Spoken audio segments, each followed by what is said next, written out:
Hey guys, welcome back to another episode of 12-Inch Figure Fanatic. Today we're going to take a look at Transcender, otherwise known as the Agent Smith figure from The Matrix. This is by Toysworks, and I already have their Trinity that I did a review on a while back, and I have Morpheus. And obviously Neo was done ahead of time by Hot Toys. Why they didn't pick up the rest of the characters, I don't know. They missed out on a lot of potential revenue from that. But anyway, Toysworks covered down on that absence, and this is the last figure that I need in my Matrix collection, just in time before the next installment of the saga coming up in a few days at the theaters. So let's take a closer look at it. All right, so I don't know why I waited so long to get this figure, because I was wanting a Agent Smith for quite some time. Not too much to this. He was a simple man with simple tools and psychotic values. All right. So pretty nice. This looks strikingly similar to the Hugo head sculpt from Captain America. I think it's, I've seen it before. I think they might have copied the mold from somewhere else. The hair, nice job. Doesn't have much of a variation of tone or color, but good sculpt. The suit is good enough. It's got a good tight fit up top, but the pants are a little bit loose. Maybe it just needs a little bit of a press on the crease. Yeah, that's good enough. The shoes have some socks underneath, which is good. It looks like it's a slip-on sock, so in other words, it doesn't extend to the bottom of the shoe because the shoe itself is just one single sculpt, and it rotates at the ankle. It's got some good dexterity to it.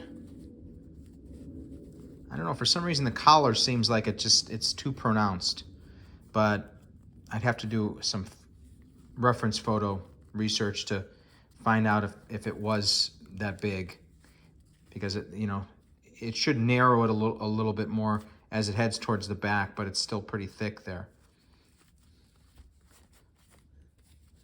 But nice stitching and nice quality of material.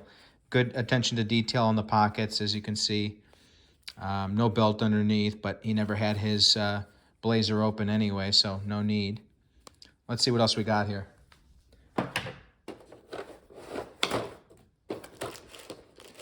All right, so we got the alternate head sculpt of him looking pretty pissed. Pretty nice.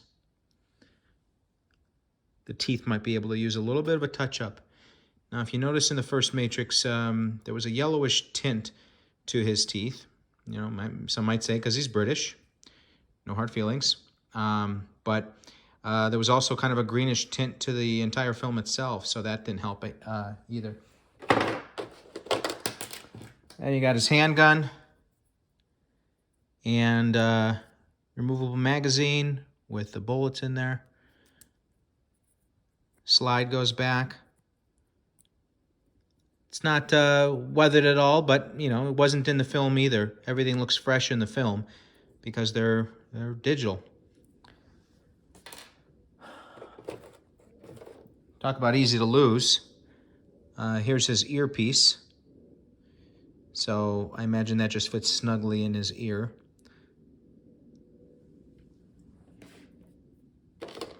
I got 1,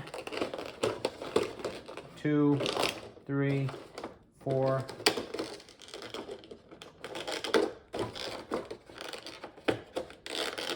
5 extra sets of hands.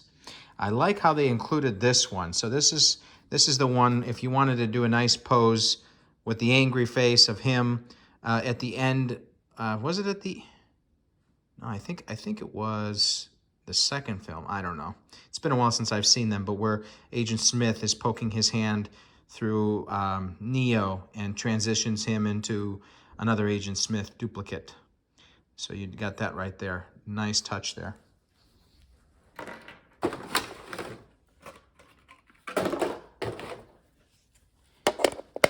And then you got the base with the digital pattern that the film is known for on top. I like that. It doesn't say Agent Smith. That's okay. It has a little weight to it, and I don't just it seems like it should do something. Maybe it's just a standard mold that they use for every figure they make, but it seems like something would happen here, and there isn't anything there.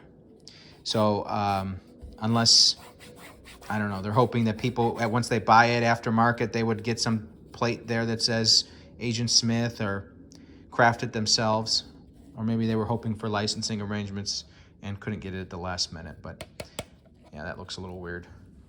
So let me pose this up and give you my final thoughts. All right, so here is the figure kind of posed up a little bit. I did notice the sunglasses after I was putting it together, so I forgot to introduce that. They fit a little loosely, as you can see.